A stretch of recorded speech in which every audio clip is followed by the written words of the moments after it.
बच्चों बहुत दिनों के बाद जो है पढ़ रहे हो ना वीडियो, मैं पहले भेज रही थी आपको, आपने कुछ करा तो है नहीं, है ना, और ना कोई रिस्पॉन्स आपने दिया। बहुत दुख की बात है, मैं तो ये चाहती जब तक रिस्पॉन्स दोगे मैं नहीं पढ़ाऊंगी, लेकिन तुम तो बहुत ही ढीठ निकले, कुछ तुमने बोला है नहीं, ना तुम पढ़ना चाहते हो। ठीक है, तो चलिए अगला है आपका प्रकाश संश्लेषण, है ना, फोटोसिंथेसिस। नाम से अंदाजा लगा लीजिए, फोटोसिंथेसिस, है ना, प्रकाश संश्लेषण। फोटो मीन्स होता है बच्चों लाइट, ठीक है। सिंथेसिस का मतलब होता है कोई चीज बनना, निर्माण करना, यानी प्रकाश की उपस्थिति में कोई चीज बनना, तभी तो इसको हिंदी में क्या कहते हैं आप, प्रकाश संश्लेषण। संश्लेषण मतलब निर्माण होना, है ना, प्रकाश माने लाइट, तो लाइट की प्रेजेंस में निर्माण होना किसी चीज का इसलिए इसको क्या कहते हैं, फोटोसिंथेसिस। ठीक है, और बच्चों ये प्रक्रिया होती है आपके प्लांट्स में, किसमें होती है बच्चों, प्लांट्स में। ठीक है, और आपके जितने भी हरे पादप होते हैं, जितने भी आपके जो है ऑटोट्रॉफिक होते हैं, मतलब प्लांट, है ना, ये क्या करते हैं, आपको पता ही होगा ये प्रोसेस, कि ये क्या करते हैं, सूर्य के प्रकाश की उपस्थिति में भोजन बनाने का काम करते हैं। अर्थात शॉर्ट में देखें तो फोटोसिंथेसिस है क्या, फोटोसिंथेसिस है भोजन बनाने की क्रियाविधि पौधों के द्वारा, है ना। सिंपल आपने देखा होगा बच्चों, आप लिखते हो 6CO2 लिखते हो ना, प्लस 12H2O पानी, और यहाँ पे एरो लगाते हो, और यहाँ लिखते हो 6O2 प्लस क्या करते हो, 6O2। यहाँ पे पहले ध्यान रखो, आपके 6 अणु कार्बन डाइऑक्साइड, 12 अणु पानी के आपस में क्रिया करते हैं इन प्रेजेंस ऑफ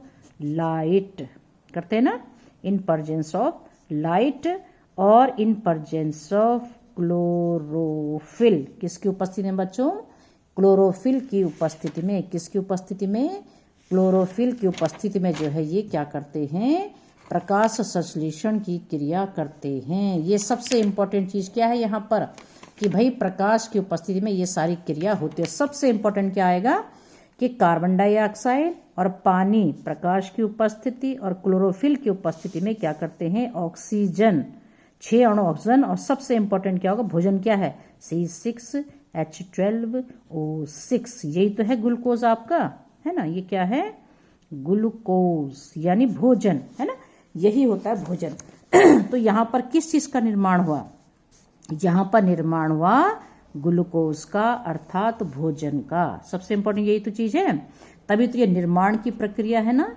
इस निर्माण में क्या हो रहा है कि लाइट की उपस्थिति में हो रहा है, और क्लोरोफिल यानी सिर्फ हरे पादपों में ही ये संपन्न होती है ये क्रिया। ठीक है, और इसके लिए जो पौधे होते हैं ना, पौधे की जो पत्तियां होती हैं बच्चों, इन पत्तियों में होते हैं स्टोमेटा, होते हैं ना रंध्र छोटे छोटे, और इन्हीं स्टोमेटा से क्या लेते हैं प्लांट, कार्बन डाइऑक्साइड यहाँ अंदर जाती है, और यहाँ नीचे जड़ों के द्वारा क्या होता है, पानी या अवशोषित करते हैं, और यही कार्बन डाइऑक्साइड और पानी जब पौधे की पत्ती में पहुंचते हैं तो पत्ती की संरचना आपको याद है बच्चों, पत्ती में क्या होता है, मेसोफिल टिश्यू, जब पढ़ा रहे थे आपको पत्ती, पर्ण मध्योतक ऊतक, पत्ती के मध्य पाए जाने वाला ऊतक क्या कहलाता है, सारा पर्ण मध्योतक, पर्ण के मध्य पाया जाने वाला ऊतक मीजोफिल।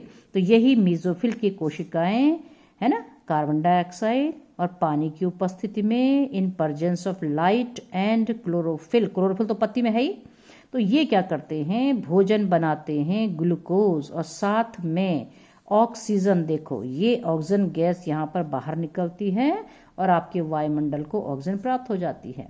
तो एक सिंपल सा रिएक्शन है जो आप हाई स्कूल में पढ़ रहे थे, कि भाई कार्बन डाइऑक्साइड और पानी आपस में क्रिया करते हैं और ऑक्सीजन और भोजन जो है यहाँ पर बन जाता है। ये जो आपका एक क्या है, ये समीकरण है, ये है आपका प्रकाश संश्लेषण का रिएक्शन। क्लियर हो गया ना। तो क्या चीजें चाहिए, लाइट और क्लोरोफिल को अगर हम छोड़ दें, कंपलसरी है ही, तो पौधों को 2 चीज चाहिए, रॉ मटेरियल क्या है, कच्चे पदार्थ क्या है, कार्बन डाइऑक्साइड और पानी। तो इसी कार्बन डाइऑक्साइड और पानी से मिल करके क्या बन रहा है, भोजन यानी ग्लूकोज, और साथ में कौन सी गैस निकलती है, ऑक्सीजन। ठीक है, तो इसीलिए क्या है, प्रकाश संश्लेषण में बहुत सारे बच्चे कंफ्यूज हो जाते हैं जब हम पढ़ते हैं ना श्वसन, रेस्पिरेशन, क्या पढ़ते हैं, रेस्पिरेशन, तो रेस्पिरेशन तो ऑक्सीजन लेते हैं, हम भी पौधे भी, ठीक है। तो ऑक्सीजन लेते तो क्या गैस छोड़ते हैं, CO2 छोड़ते हैं हम श्वसन में, पौधे भी यही काम करते हैं श्वसन में, सेम होता है सेम। लेकिन फोटोसिंथेसिस श्वसन की उल्टी क्रिया है, उसमें CO2 लिया जाता है और ऑक्सीजन दे दिया जाता है वायुमंडल को। क्लियर हो गया इतना।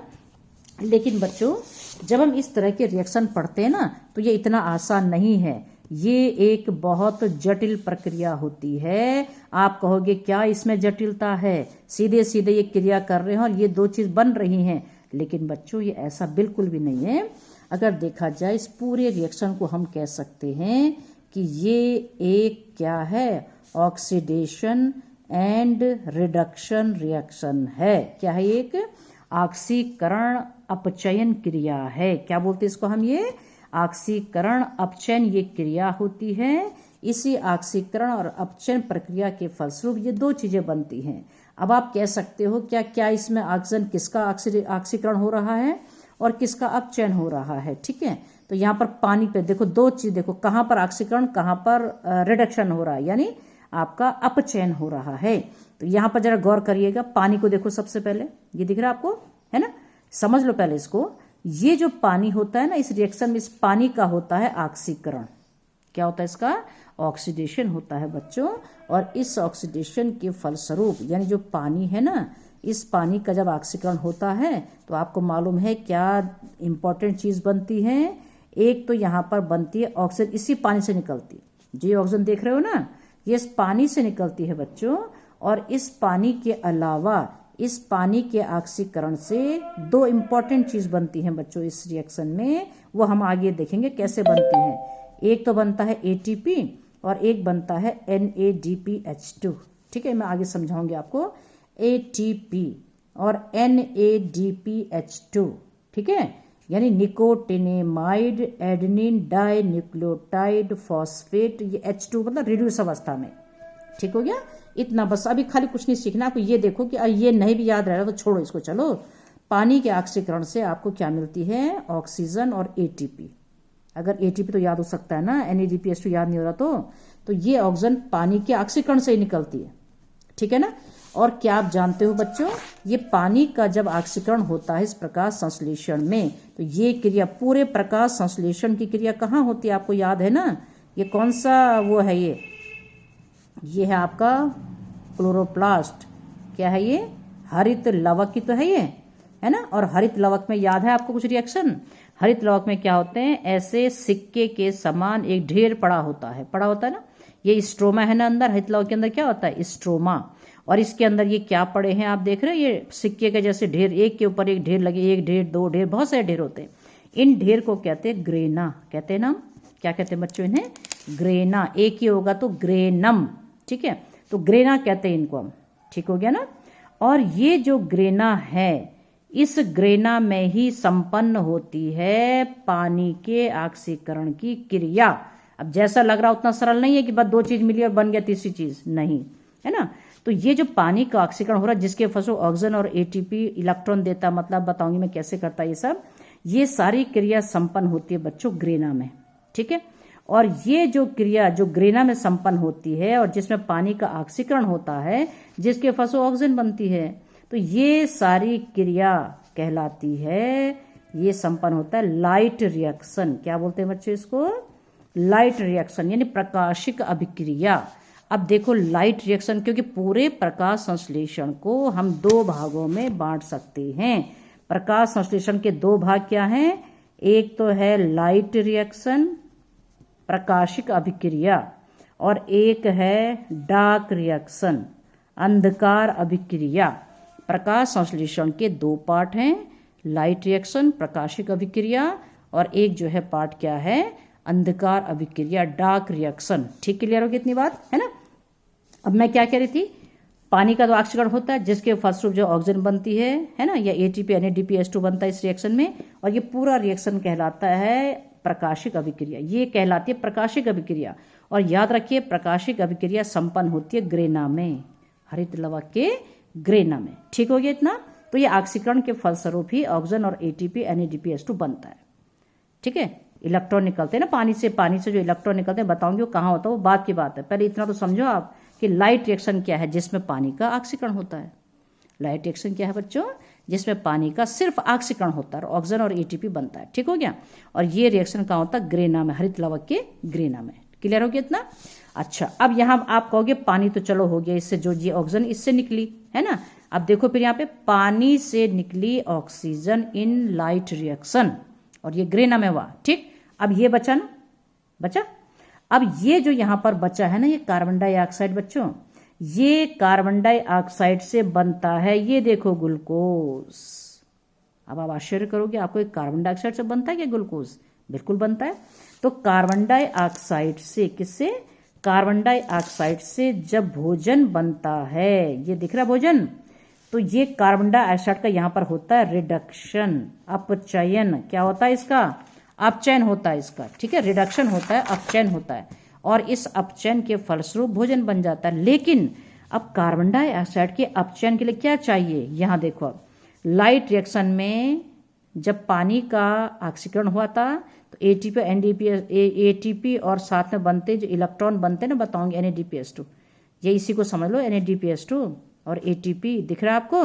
तो इन दोनों की आवश्यकता पड़ती है कार्बन डाइऑक्साइड के अपचयन के लिए।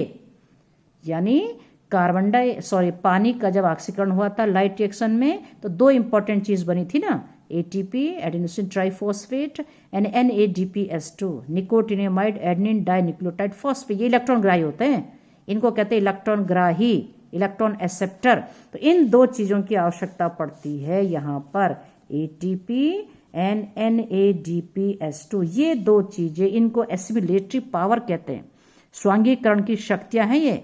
और इन्हीं शक्तियों की उपस्थिति में कार्बन डाइऑक्साइड का अपचयन होता है, किसमें? ग्लूकोज में। और ये रिएक्शन कहलाता है डार्क रिएक्शन। क्या मतलब है इसका?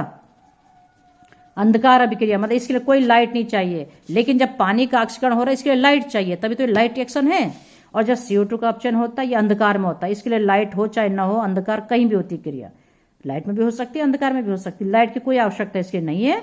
तो यहाँ पर CO2 का अपचयन होता है ग्लूकोज में, और ये क्रिया संपन्न होती है इस हरित लवक के स्ट्रोमा में। कहाँ होती है बच्चों? स्ट्रोमा में संपन्न होती है ये। क्लियर हुआ कि नहीं? तो हरित लवक के दो भाग थे ना, ये तरल जो होता है इसको स्ट्रोमा कहते हैं, और जो सिक्के जैसे पड़े हुए इनको थाइलेकॉइड जो होते हैं ना, ये पड़े हुए एक दूसरे के ऊपर, ये ग्रेना, यहाँ पर लाइट रिएक्शन होता है और इस स्ट्रोमा में होता है डार्क रिएक्शन। तो अब देखो यहाँ पर आपने तो कितना सिंपल, आपने सोचा था कि CO2 और ये दोनों मिल जाएंगे और बन जाएगा ये दो चीजें, लेकिन ऐसा तो नहीं हुआ। हमने क्या कहा कि अलग अलग, मैंने इसलिए बता दें कि ये पानी से ऑक्सीजन निकलती है और CO2 से भोजन बनता है, ये चीजें हो। तो जटिल तो आप, अब ये कैसे होता है, कैसे पानी का ऑक्सीडेशन होता है, कैसे कार्बन डाइऑक्साइड से भोजन बनता है, यही तो हमने समझना है। यानी फोटोसिंथेसिस, जिसमें हम कह रहे हैं कि भाई लाइट एंड डार्क दो रिएक्शन होते हैं, प्रकाशिक अभिक्रिया और अप्रकाशिक अभिक्रिया, वही तो हमको समझना है। तो इन क्रियाओं को तो हम जब समझेंगे तब समझेंगे, पहले हमें लाइट के बारे में भी जानना होगा बच्चों, है ना। तो लाइट के बारे में क्या जानेंगे हम? आपको पता है जो लाइट होती है सनलाइट, है ना, आप पढ़ते होंगे, प्रिज्म देखा आपने, प्रिज्म से जब हम इस पे लाइट डालते हैं ना तो ये 7 कलर्स में डिवाइड हो जाता है, होता है ना 7 कलर्स में डिवाइड। ये 7 कलर तो सबको पता है, ये विबग्योर, क्या है इसका नाम? विबग्योर, है ना, वायलेट, इंडिगो, ब्लू, है ना, green, yellow, orange and red, ये सब लाइट के जो कलर है ना 7 कलर्स, वही तो है ये विबग्योर कहते हैं ना, इसको रटने के लिए विबग्योर नाम है। तो ये 7 कलर से लाइट बनी होती है, ठीक है। अब इन सातों रंगों की जो वेवलेंथ होती है, तरंग दैर्ध्य जानते हो, मतलब हम कहते हैं ना अलग अलग वेवलेंथ की प्रकाश किरणें हैं, कोई छोटी किरणें होती है, कोई लंबी किरणें होती है, किसी की कम बीच बीच की तरंग दैर्ध्य होती है। यानी मेरा कहने का मतलब ये है कि प्रकाश में जो 7 कलर का प्रकाश बना हुआ ना, यहाँ पे देख रहे हो आप 7 कलर का प्रकाश बना है, तो ये जो प्रकाश होता है इसको आप सोलर एनर्जी कहते हो ना, लाइट क्या कहते हो इसको आप? सोलर एनर्जी, है ना। और यही सोलर एनर्जी जो होती है ना, इलेक्ट्रोमैग्नेटिक एनर्जी भी कहते हैं इसको। क्यों कहते हैं इसको? विद्युत चुंबकीय तरंगों के रूप में तो चलती है, क्योंकि जो सोलर एनर्जी है ना वो तरंगों के रूप में गति करती है। जैसे तरंग देखिए आपने कैसे चलती है, तरंग ऐसे चलती है ना, ये गर्त, ये श्रृंग, ये गर्त, ये श्रृंग, ऐसे चलता है। तो तरंग के रूप में ही ये गति करते हैं। और प्रकाश के जो है जो तरंगे होती है ना, ये विभिन्न तरंग दैर्ध्य की तरंगे होती है, किरणें होती हैं। जो किरणें होती हैं इनकी तरंग दैर्ध्य मतलब वेवलेंथ, अलग अलग प्रकार की होती है। कोई मान लीजिए मैं आपसे अभी समझाऊंगी कि कैसे कैसे तरंगदैर्ध्य किरणें होती है जो आप तक पहुंच पाती है ना। जो भी लाइट होती है, ये मान लीजिए ये आपका सन है, ठीक है। ये ऐसे तो बहुत सारी तरंगे होती हैं, ठीक है।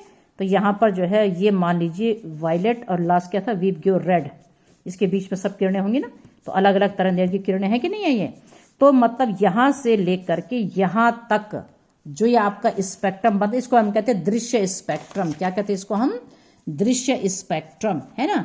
तो कम से कम जैसे मान लीजिए ये तरंगदैर्ध्य 400 है ना, 400 समझ रहे हैं, यानी 400, ठीक है। इसकी तरंगदैर्ध्य मान लो 400 तरंगदैर्ध्य वाली ये प्रकाश किरणें हैं, है ना। और ये मान लीजिए 800 तरंगदैर्ध्य वाली प्रकाश किरणें हैं, ठीक हो गया, वेवलेंथ, है ना। तो 400 से लेके 800 के बीच जो भी किरणें होंगी ना वो आपको दिखाई देती हैं, उसको हम कहते हैं इसीलिए विजिबल स्पेक्ट्रम, या उसको हम कहते हैं दृश्य प्रकाश। ये दृश्य प्रकाश है, आप समझ रहे हैं। वायलेट से नीचे और कम तरंग जैसे कम तरंगदैर्ध्य होती जाएगी ना बच्चों, ये आपको विजिबल नहीं होगा। जैसे क्या होती है, अल्ट्रा वायलेट लाइट, क्या होती है, अल्ट्रा वायलेट सुनते हो ना, वायलेट से नीचे अल्ट्रा वायलेट, वो आपको दिखाई नहीं देती है। ऐसे रेड से ऊपर क्या होती है, इंफ्रारेड, 800 से ऊपर तरंगदैर्ध्य जिनकी होती है ना उनको कहते हैं इंफ्रारेड, ये भी आपको दिखाई देती है। कहने का मतलब मेरा ये है कि प्रकाश में विभिन्न तरंगदैर्ध्य की किरणें होती है ना, है ना। मतलब मेनली जो 400 से 800 के बीच आपको दिखाई देती, बस वो आपको विजिबल होता है। बाकी 400 से नीचे आपको नहीं दिखाई देंगी किरणें, 800 से ऊपर चलेंगे हम तरंगदैर्ध्य तो नहीं दिखाई देंगी। तो यही प्रकाश हमको दिखाई देता है। तो इस यही प्रकाश अवशोषण के काम आता है। अब आप कहोगे क्या हुआ भाई अवशोषण, क्योंकि मैंने कहा ना प्रकाश की किरणें तरंग के रूप में चलती हैं और प्रकाश कणों से मिलकर भी बना होता है। प्रकाश के कणों को कहते हैं फोटोन। क्या कहते हैं प्रकाश के कणों को, फोटोन। तो इन्हीं फोटोन की आप क्या कहते हो, बार बार कहते हो ना कि सूर्य के प्रकाश की ऊर्जा को अवशोषित करते हैं पौधे, कहते हो, कहते हैं कि नहीं कहते हैं। और अवशोषित करते हैं तो वही सोलर एनर्जी किसमें, रासायनिक ऊर्जा बंधित हो जाती है भोजन के रूप में। भोजन के जो बॉन्ड होते हैं ना, है ना, इन बॉन्ड में वो ऊर्जा रासायनिक ऊर्जा के रूप में बंध जाती है, यही तो कहते हो। तो भाई सोलर एनर्जी का उपयोग कैसे होता है, तो सोलर की जो लाइट है वो फोटोन से मिलकर बनी है। तो इन्हीं फोटोन की ऊर्जा को अवशोषित करता है कौन, ये क्लोरोप्लास्ट है। इस क्लोरोप्लास्ट के अंदर ये ग्रेना है, एक ग्रेना को आप कहते हैं एक को आप कहते हैं थाइलेकॉइड, क्या कहते हो। और इन थाइलेकॉइड के अंदर होते क्लोरोफिल के अणु, क्या होते हैं, क्लोरोफिल के। तो बस कुछ नहीं है, यही वो क्लोरोफिल के अणु हैं। क्लोरोफिल ए भी हो सकता है, बी भी हो सकता है। यही क्लोरोफिल के अणु प्रकाश की ऊर्जा, जो फोटोन है ना, इन फोटोन की ऊर्जा को अवशोषित करते हैं। आप समझ में आए बात कि नहीं। तो बस सोलर एनर्जी का उपयोग कहाँ है, क्लोरोफिल करता है अवशोषित। कौन करता है, पत्ती में उपस्थित मेसोफिल टिश्यू में पाए जाएंगे ये हरित लवक, और हरित लवक के अंदर होंगे क्लोरोफिल, पर्णहरिम। तो पर्णहरिम ही फोटोन की ऊर्जा का अवशोषण करते हैं, तब जाके वो सोलर एनर्जी जो है किसमें बदल पाती है, रासायनिक ऊर्जा में। अब आप यहाँ पे कंफ्यूजन होने की भी आपको आवश्यकता नहीं है। मैंने सिर्फ आपको ये बताया कि कैसे H2O का ऑक्सीकरण होता है, कैसे CO2 का अपचयन। ये दो अलग अलग, मतलब एक तरह से पूरी प्रकाश संश्लेषण क्या है, ऑक्सीकरण अपचयन क्रिया है एक प्रकार की, ठीक है। इनको हम अलग अलग पढ़ेंगे ना। तो मैंने क्या कहा उससे पहले लाइट के बारे में तो आपको जानना है, तरंग के रूप में भी चल रही है, फोटोन के रूप में भी ये कण चलते हैं इसके, ठीक हो गया। और इन्हीं फोटोन की ऊर्जा को अवशोषित करते हैं कौन, क्लोरोफिल। तो आज के लिए इतना ही, कैसे करते हैं क्लोरोफिल के अणु अवशोषित, है ना। तो ये मैं कल समझाऊंगी, इसके आगे का इतना समझ लो पहले आप, ठीक है, ओके।